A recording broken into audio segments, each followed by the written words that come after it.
Assalamualaikum. Waalaikumsalam warahmatullahi wabarakatuh. Ngapunten iki kula sareng sang mampir silaturahmi wonten dalem panjenengan wau saking dalemipun Panembahan Jumina. Nah, wau ngendikane dipun aturi mampir rasa menika sampun mampir mugi mboten dadoske jenengan ganggu anggenipun ngaso. Kumaha damang sadayana. Alhamdulillah sehat. Sunda. Sunda, Indonesia, Jawa nih. Bismillah. Poso kene wae. Aku iso keh poso. Nggih. Nggih. Wau kelompok ngendika kalih sedulur Pak Jumina. Oh, Pak Di. Pak Nggih.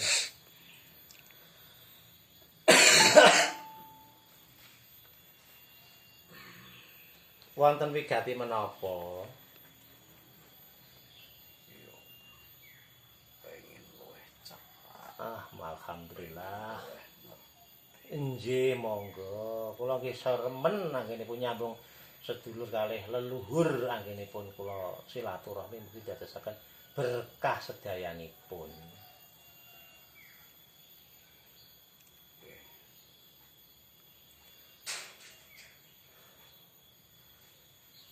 Kok suwe tenan Pripun?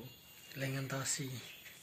aku arep ngobrol arek kok suwe tenan. Lah nggih ngapunten mergi suasana keadaanipun nggih ngapunten nggih niki nembe anu nggih.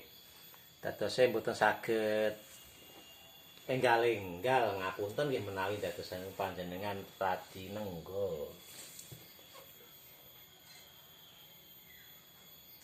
Pripun kula tak mireng kalih.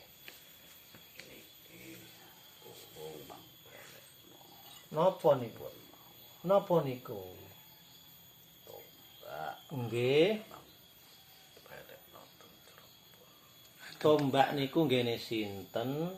Kenging menapa kok dibangsulke? Neng kene meng gawe rebutan. Sinten sing ajeng rebut? Dukun-dukun kene. Dukun-dukun mriki ajeng mendhet ngoten. Liyane tombak wonten. Dhisik wae. Nggih. Lah merga napa tombak niki sakti napa? Kok nek disalahgunakake.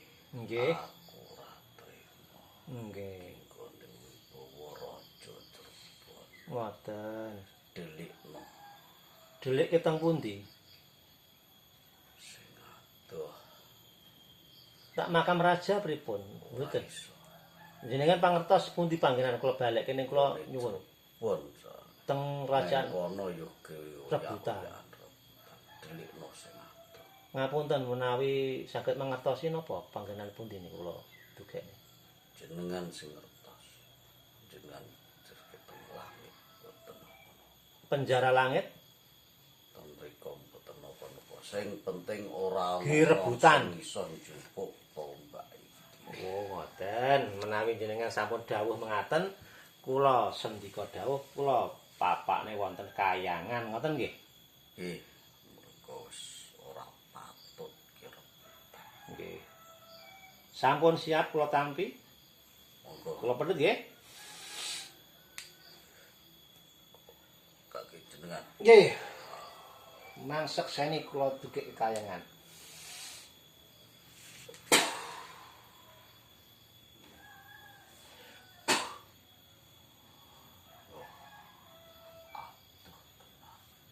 Sampun Matur sembah nuwun. nggih. Sami-sami. Mergo tombak kuwi gawe gegere Cirebon. Ada rumangsa gagah Wibowo. Ora ngerti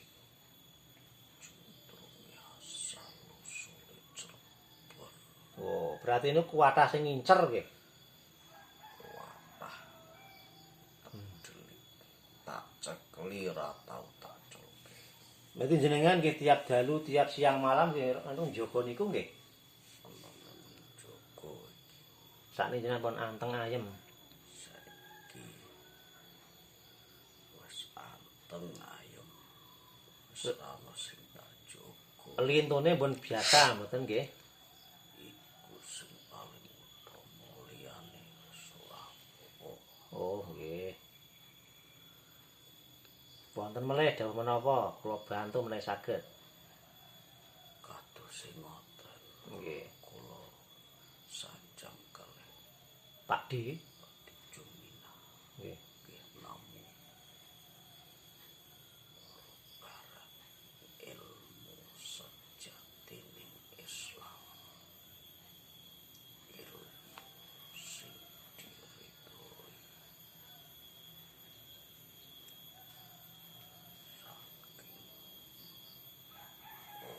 malaikat Allah. Nggih. Cirebon yo akeh sing do sinau kuwi. Nggih. Cirebon Cerak Bandung. Ning yo dadi menco. Lah mrencange pripun niku?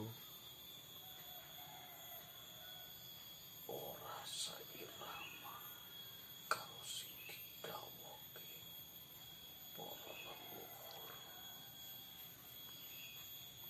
Contohnya napa niku? Kesaktian tenaga dalam silat Kehadiran. ora oleh Hmm.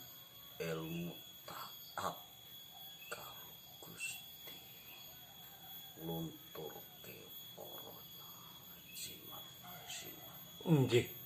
pusaka yo ora kanggo panggonan Nggih. kok dodike koyo ngono. Niraose sami mboten menawi sami-sami ning rada menceng. Duh, Menika jenengan sampun nampi wae.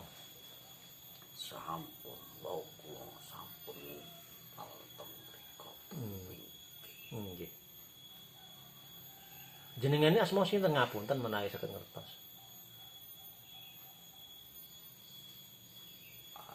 Dimas Gumelar Adi Mas Gumelar. Nggih, nggih, nggih, nggih. Jenengan nggih raja nggih. Raja Ping pinten jenengan teng Cirebon? kaping 3 Lah kok le makame teng mriki? Jadi mantu. Dados mantu teng Mantu nggih. Jogja. Wow. Kirang Padang mboten jenengan nggih. Sampun Padang napa derek? sampun Lah lajeng sowan teng Cirebon ngaturaken Arsuwan ing Cirebon. sampun kula pindhahke wo, diamanke berarti jenengan iki nampa amanat kan nyimpen niku. terus saking kathah tiyang sing tunggule pusaka iki Nggih. enten pitulungan saking panjenengan Kiai Nggih. lan sederek-sederek santrinipun Nggih. sampun nyelametke. Ojo goyah gunake ilmu iki, ojo nganti diplencengke, ojo dienggoke. Leluhure jenengan boten mangestoni nganti diplencengke, dienggoke. Murni mawon nggih. Nggih. Sampeyan sing dadi ngarep ning ayo kanto Nggih. kudu wani ngileke santrine sampeyan sing ora bener Nyuwun sewu dalam arti mboten bener niku babakan menapa?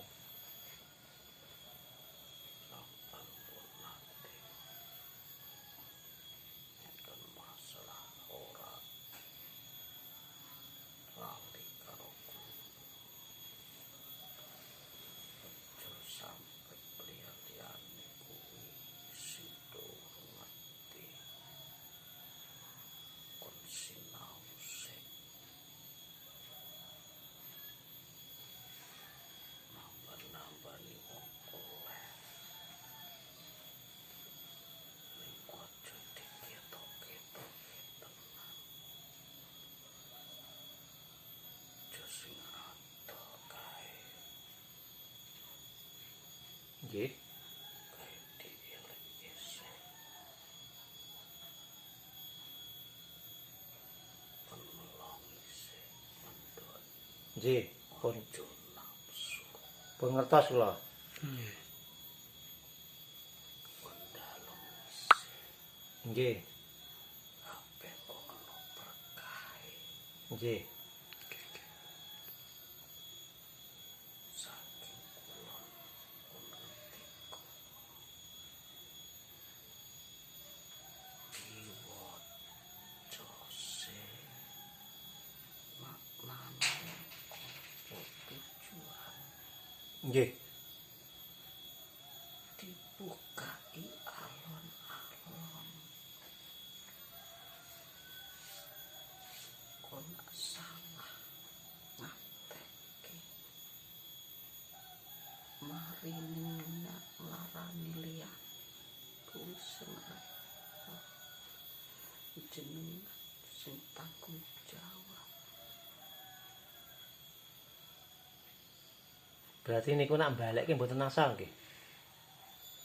belekke kepiye maksude sampeyan Niku rak disakiti tiyang saumpami terus sakite niku baleke ganti sing ngirim ngoten.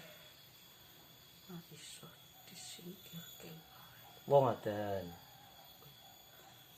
padha wae ilmu dendam Wong ngoten. ora Kepepet nggih mboten oleh niku. kepepet iki beda Wong ngoten. pepet sing kepiye Nggih. Pun mugi ndadosaken berkah kula nggih. Sedaya rencang saged luwih apik anggenipun kula nata pribadi kula lan lumeber dhumateng kanca-kanca. Nyuwun pangestunipun. pangestu ilmu apik mesti dipangestu diayomi lemur sing turap kurang pasti bener gesek Nggih. sing hati-hati njogo ilmu iki Abot. sing hati-hati Saestu abot. akeh godaan Nggih. ora bojo ora sing hati-hati Nggih. Pokoke kula nyuwun pangestunipun para leluhur, mugi kula beto amanat menika diparingi kemudahan kegiatan Allah Subhanahu wa taala. pangestu kabeh sedaya sing hati Nggih. murid kedho mati Nggih. sing sebenere sing dimaksud ilmu iki Nggih, ilmu ketaatan mungkin kula sampeke. jodoh dibuka umum Nggih. didelik Nggih. Menawi di-share teng HP Mas Nyun Sewu di napa nggih diketok-ketoke teng contoh video mengke diketokke teng napa nggih teng apa bahasane niku. Ngados do ngertos